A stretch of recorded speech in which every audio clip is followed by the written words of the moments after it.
Hello there, thanks for stopping by. This is Daz B, otherwise known as FM Heathen, over on Twitter and in my blog, fmheathen.com. I'm here to show you my post World War II 1946-47 database, as you can see on Blackpool. And just to sort of give you a quick summary, rather than keep spam posting all about it on Twitter, I do post a lot on there about it. I thought I'd give you a little look around the database so you can see what I've finally managed to achieve after 171 hours in the editor. We're finally using this Prisec skin. This is an excellent skin. I'll give you a link below that shows you, that gives you both the opportunity to do a background image. So I've chose team images for that, and then also, although it does occasionally refresh, a ground image as well, which I've used as action images of the clubs.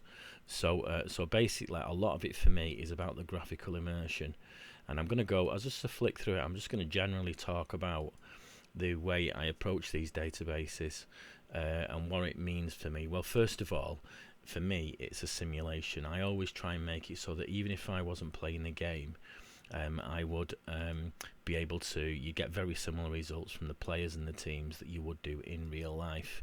Now, it does have its drawbacks, because basically the game, the modern FM22, doesn't want you, FM23, sorry, doesn't want you to do this, of course. Basically, it's trying to give you a modern game with all the modern transactions and all this sort of stuff, and plays from all over the world. Basically, makes the world smaller because of the way we've got the internet nowadays and instant news and everything.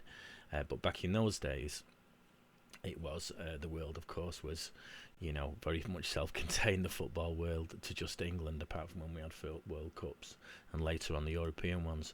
So basically, this is this world that I built here is, an attempt to simulate that.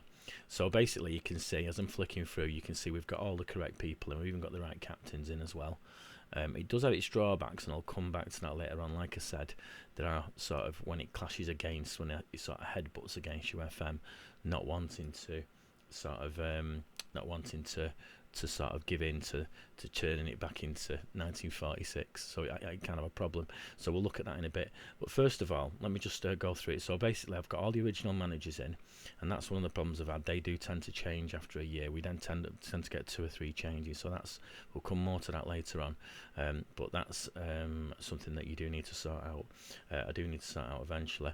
But basically, you've got every single player that was there at the time. Now, all of these are based on the starting 11. The very first thing I did about a month ago was look at all the appearances and sorted them according to the starting 11. You see, we're Blackpool. We've got Stan Mortison here at the front. Just put this image in of him. I like to put action images in. And basically, what I did was made sure that the starting 11 was always as good as it could be based on real life. Now, it does have its problem. You can't always get the exact position from the internet, especially for the lesser players, but some of them are quite easy to do, really. Stan Mortison was, of course, very good. He's very fast. By the way, this CA and PA is nothing to do with what you might think. It's just a numerical representation of the stars you normally have. It's not your normal CA PA thing. So you can get clues from the write-ups about them, and I've got this for my legends. Now I'm just going to go to the legends here. Let's go to scoutings, and I've got them all in, so you can have a look at the legends here. So we're in legends. So we've got Stanley Matthews. There we go. I'm going to talk about that transfer in a sec. So there's Stanley Matthews, and already at the age of 31, he's still got 15 acceleration, 20 natural fitness. We're talking a guy who in real life here was using resistance training by putting lead in his boots on the way to training and taking him out when he got there to make him faster. And also he was fasting 1 day a week. He was running every day on the sands of Lytham St Anne's, so he was way ahead of his time.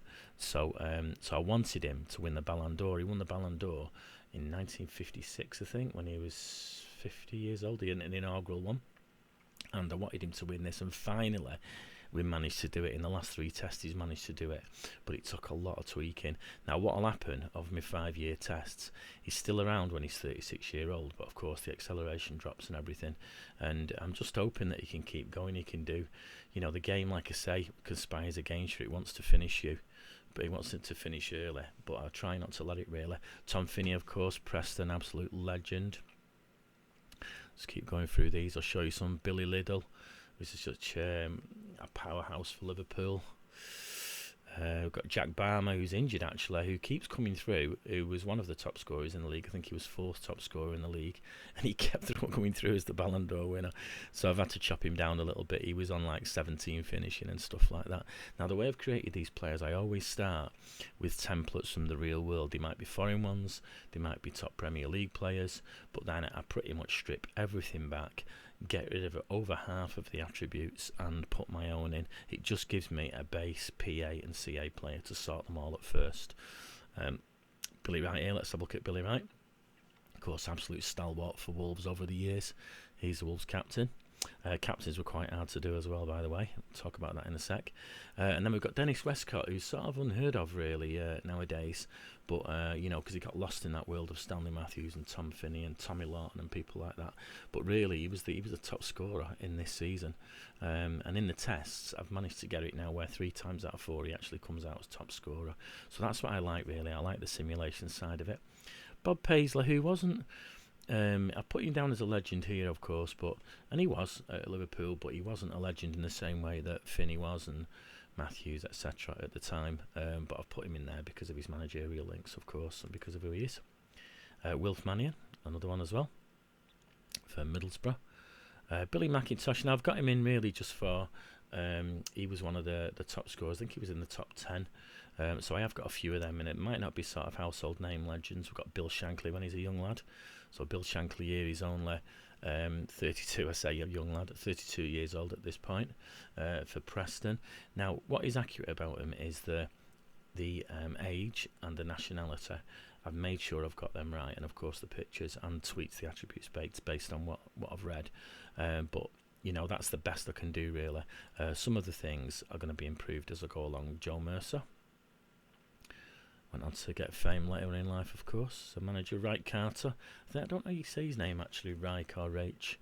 I'm not really sure. But he was an absolute superstar for Derby.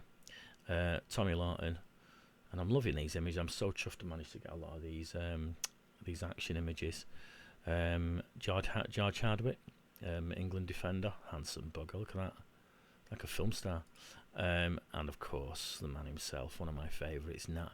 Now Nat he's only 20 years old here, so he is still, of course he's not scouted for me with the current ability there, but he's still not fully developed yet, so he has got room in his CA and his PA to go higher there. Positions took quite a bit of working out as well, because the position, if you give them, for example, if I give him 18 or 19 there, he'll just score less, or he'll score more if you don't give it him and all that. So that's been quite tricky to work out. So that's a little introduction. Now let's go into the transfers here. So these transfers, what I've done is I've gone forward, and it might be better if we go into the division actually. Let's go into the division to show you the transfers that I've put in for the next year. There we go. Yeah, because I was just looking at it before. So all of these, as you can see, they go up to 2026. So I went through every single transfer within the league up till 2026. It would be in our money, but in old money it would have been 1949 to 50. And basically, a lot of these players don't even exist in the DB yet if they've come from outside. And they're not all showing on here. The only ones that seem to be showing on here are the ones within our league. But I have got some that are coming there's a player who's coming from Dundela in Ireland. He's not showing up here for some reason. It's probably because he's not within the league. I could try it within England maybe. So I'll just have a quick look at that. Although this is the problem. This is where we might show our slip a little bit here, because you do get, let me have a look here a minute. Nations, you do get some of the original players are still knocking around here, of course. So let me go for future transfers, see if we can get them. There we go, there's a few more. So it's not showing up, that Dandela one, right? I don't really know why, but yeah, so take it from me, there are about another 10 or 15 transfers there. And what will happen as you play it, transfers are turned off for you to do as a player, but you are going to play the game as it was. That's the whole point. It's a simulation. So let me just look at Blackpool's transfers and look at our future transfers. There we go. So going on from next year and the year after, got Jock Wallace Senior, George Farrow, Eric Sibley, and all these people are coming in and of course they're affecting the other teams as well, and that really did happen. So when we took some of their best players off them, of course, like Stanley Matthews from Stoke, it affected both teams. So there you go. Now the problem comes. Let me just go through very quickly again to the division. Right, here we go.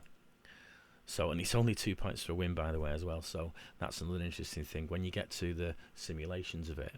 And I found this when I did World War II in 1902. You can get a different winner every time out of about 5 different teams, and that's the way it really worked at the end of the season. There was like, there was like 15 teams. The first 15 teams could have won it on the last sort of 3 or 4 games. So it does happen that. So that does make it quite interesting. This is my attempt at a very weak WM. It just doesn't work at all because I can't do a proper WM because we just get battered at the back. So what I tend to do is move to a flat back 4 and just swap that round, and we have a DM there for most games. But I'm giving it a go just for a little bit of fun, But yeah, so that's what I'm saying. So let's go back to the managers again. So if we go to I keep backwards and forwards here. At the moment here, the managers, Walter Rowley, it bugged me that I couldn't get a picture of him when he was an old man. The only picture I could get was when he was a young fella playing for him. But as you can see, they're all the managers now. They're all the proper managers. But what does happen after a year is you get the infiltration, first of all, of Stefan Effenberg, who ended up going to Arsenal every bloody year in every single test, and it did me nothing. So what I've done now, I've managed to give them massive contracts, and I've also give them loads of loyalties towards the club. The clubs, it's the favourite player, the legends, the icons. Like there you go, Will Scott's the legend there, and that's worked a little bit. That's helping. But that's the only thing really. And I've managed to cut off transfers. So because it's a global transfer ban, we don't get any transfers coming from the outside. So that's quite good. What you do get is some infiltration of the new gens, of course, which you can't really stop that. Now I'm just going to pause it here, and then what I'm going to do is I'm going to come back in a year's time at the end of the season. Here we're on 24th of August, and just show you how it's panned out, and I'll compare it with the real life results and see if my prediction has come true here. Okay, so here we are back again. As you can see, I've resigned and I did a new save file, so I'm not going to ruin my save, just so that I could speed through it quicker. So I've not looked at the league yet, but first of all, I'm just going to tell you who were the real winners. So the real winners in 1946-47 were Liverpool, United, Wolves and Stoke. So that was the order. Liverpool, United, Wolves and Stoke. So let's see how that's worked out with me. Calibration, there you go. Liverpool at the top, like they nearly always do. Wolves came third, they're second in this one, and United came second and they're third in this one, so that's not bad, is it? Sheffield United came sixth, they're fifth here. Then Stoke dropped down to sixth. Let's pick a random one. Let's go for Portsmouth. Portsmouth 12th, 11th here. So this is my real sort of joy, what I get out of it. Bolton, let's have a look. Bolton in real life came 18th. They would have been relegated here. We don't have a division below. We only have the first division, by the way, at the moment. Grimsby 19th here, 16th in real life. Is there anybody mid-table who's come absolutely bang on? Let's have a look. Middlesbrough 13th, 11th in real life. I think that's it. I think I'll have to take that, really. So they're not perfect, but like I say, they change positions every single week. Chelsea's, we've got Chelsea now 15th in real life, but there you go.